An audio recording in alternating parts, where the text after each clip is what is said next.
Guys, तो ये हमने स्कूटी रेंट पे ली है एंड मैं आपको दिखा देता हूँ। अच्छी स्कूटी है, कंडीशन भी अच्छी है, सुजुकी एक्सेस। और इससे हम अब हरिद्वार घूमने चले गए। पता चला। तो गाइस हम लोग निकलने वाले हैं एंड ये हमारा होटल है। मैं आपको बता देता हूँ, ये होटल का एंट्रेंस है एंड इसका नाम है होटल गैंगेज ब्लॉसम।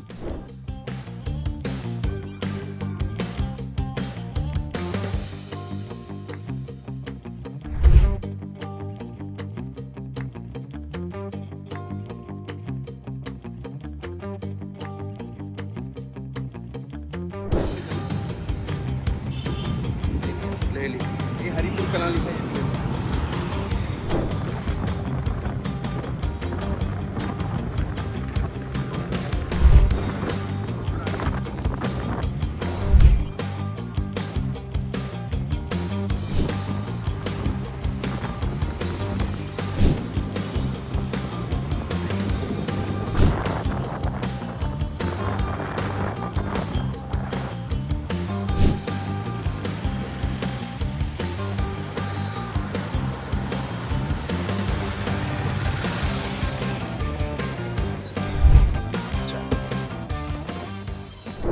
तो दोस्तों अब हम लोग हरिद्वार में आ गए हैं, वानप्रस्थ साधक आश्रम में।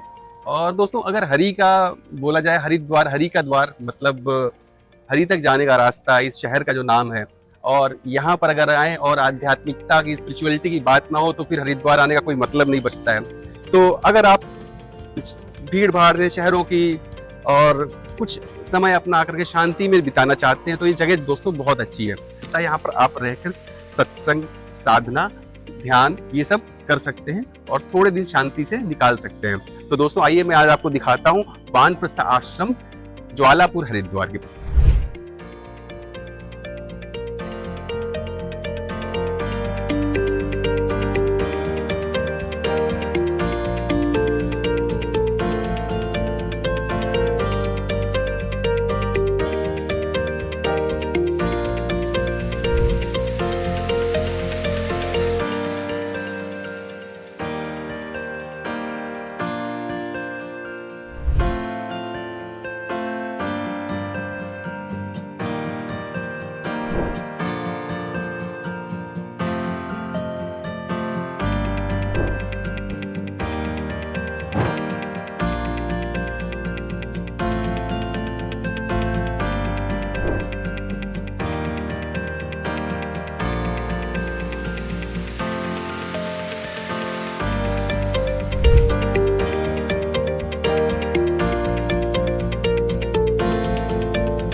तो दोस्तों हम लोग हैं आर्य वानप्रस्थ आश्रम हरिद्वार में और हमारे सामने है यहाँ के प्रधान आचार्य डॉक्टर रामकृष्ण शास्त्री जी।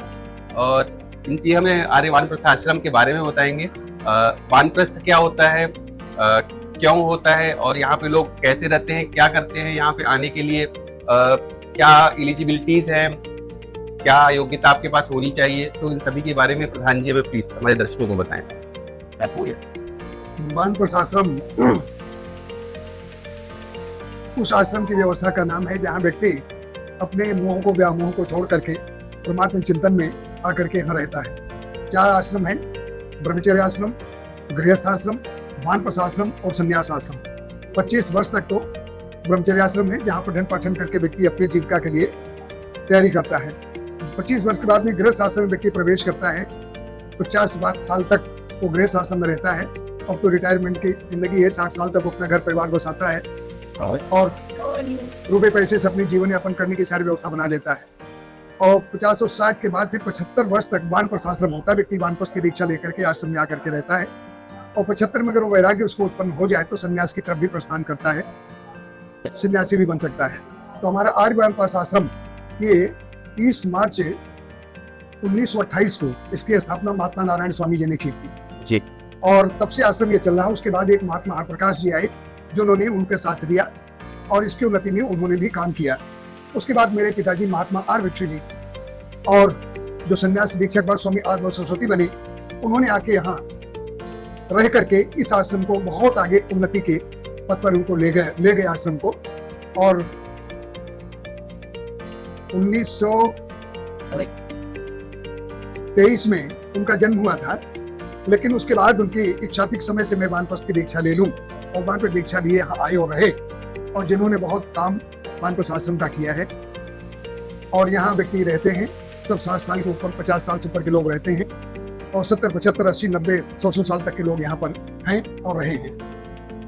आश्रम हमारा 3 महीने तक कोई नया व्यक्ति आता है, 3 महीने तक वो रहता है। 3 महीने के बाद उसको फिर उसकी परीक्षा होती है, उसके बाद उसकी दीक्षा होती है, तब उसको कुटिया मिल जाती है, आजीवन कुटिया मिल जाती है।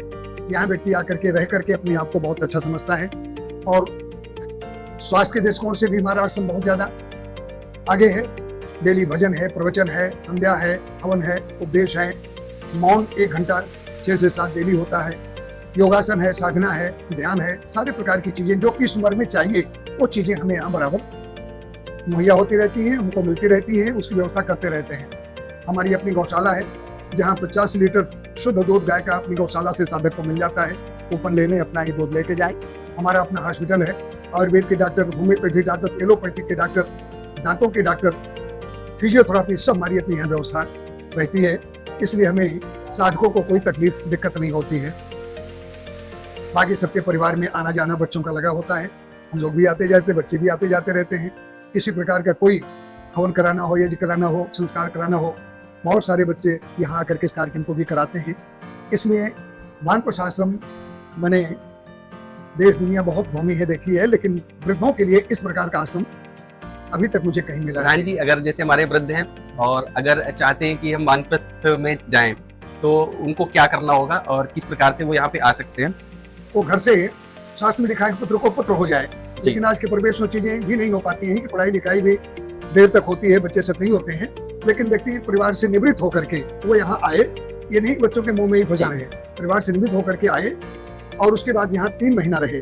3 महीना रहने के बाद ही हम उसे देखेंगे, वो आश्रम को देखेगा, यहाँ के लायक वो है कि नहीं है या हम लोगों के लायक है कि नहीं है। 3 महीने के बाद व्यक्ति रह के ही जाता है और फिर यही का हो जाता है। तो उसके लिए उनको कुछ दान वगैरह करना होता है? उसके लिए बस 3 महीने हमारे गेस्ट हाउस में 300 रुपए रोज या 500 रुपए रोज या 1000 रुपए रोज, 3 प्रकार की कुटिया है। एयर कंडीशन कुटिया है, कूलर की कुटिया है, साधारण कुटिया है। उसमें 3 महीने उसको रहना पड़ता है।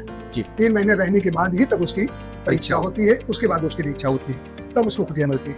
अच्छा प्रधान जी, तो प्रधान जी हमारे दर्शकों को जानकारी देने के लिए आपका बहुत बहुत धन्यवाद। बहुत बहुत आशीर्वाद हम आपके सभी लोगों के लिए और आर्य वानप्रस्थ आश्रम के उज्जवल भविष्य के लिए और आप सभी लोगों को जिसलिए आप आए हैं आपके उद्देश्य में सफल हो, बहुत बहुत हमारी शुभकामनाएं आपके साथ।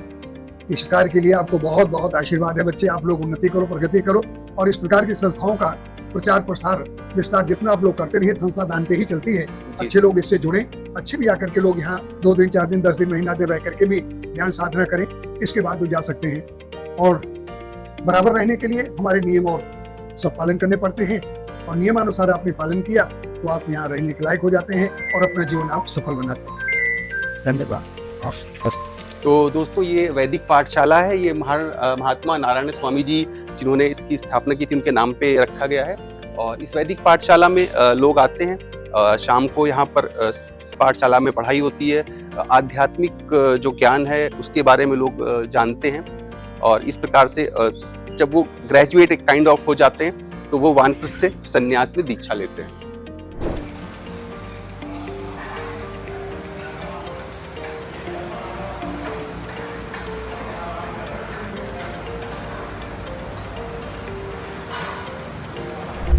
तो दोस्तों हम लोग आर्य वानप्रस्थ आश्रम हरिद्वार की भोजनालय में हैं और यहाँ पे वानप्रस्थी जी हैं। आपका परिचय?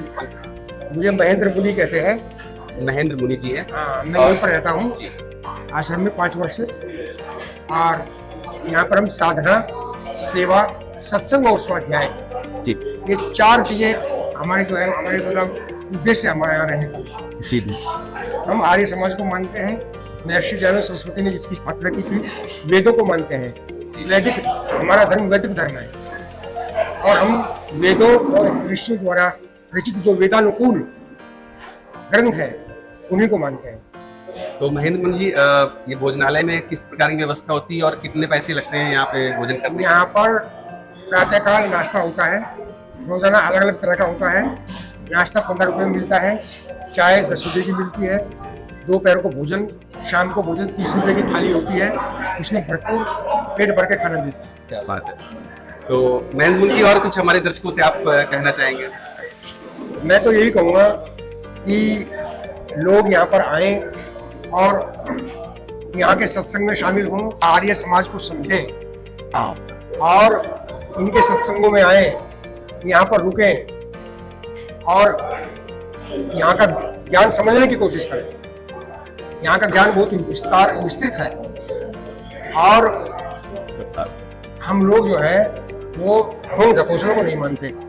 जी, जो लोग आजकल क्या हो रहा है कि समाज में अनेक मत मतांतर फैले हुए हैं, उसमें जो लोग आंख के अंधे गांठ के पूरे हैं, यानी ज्ञान तो है नहीं, ऐसा खूब है, तो उनके चक्कर में आके वहां पर अपना धन बेकार खोते हैं। इसलिए अगर वे यहाँ आए और समझें, हम यहाँ पर दान भी लेते हैं तो उनकी अपनी इच्छा से देते हैं। तो बहुत बढ़िया होता है, किसी से दान मांगते नहीं है जी, अपनी इच्छा से जो चाहे तो जो दे सकता है।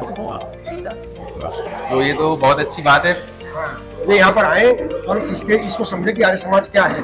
जी बिल्कुल बिल्कुल। तो यहाँ पे कोई भी आकर के और कुछ दिन के लिए अगर समझना चाहे तो रुक सकता है। 300 रुपए से यहाँ पे रूम स्टार्ट है और भोजन भी बहुत ही सस्ता है, आपने देखा होगा। और यहाँ पे सुबह सत्संग, स्वाध्याय, यज्ञ, हवन इन सब में शामिल होकर के और इस जो हमारी वैदिक परंपरा है इसको भी समझ सकता है। ये बात है। महेंद्र मुनि जी, आपका समय देने के लिए बहुत बहुत धन्यवाद। दर्शकों को दोस्तों, यहाँ पे हम देख रहे हैं कि ये अगर आप यहाँ पे आना चाहते हैं तो अस्थायी वास प्राप्त करने के मतलब अगर आप यहाँ पे आके कुछ दिन रुकना चाहते हैं तो ये इसके नियम यहाँ पे दिए गए हैं। ये आप इस पे फोकस करेंगे नियमों पे। ये यहाँ पे नियम है, कोई खास ऐसा नहीं है कि कोई हार्ड एंड फास्ट ऐसे नियम है। आप आराम से आकर के यहाँ पे रह सकते हैं। जनरल नियम है, आपको अच्छा व्यवहार अपना रखना है। और इसी के साथ दोस्तों, मैं अब आपको लेके चलूंगा हरिद्वार में और दूसरी घूमने की कैसी अच्छी जगह है वो दिखाता हूँ।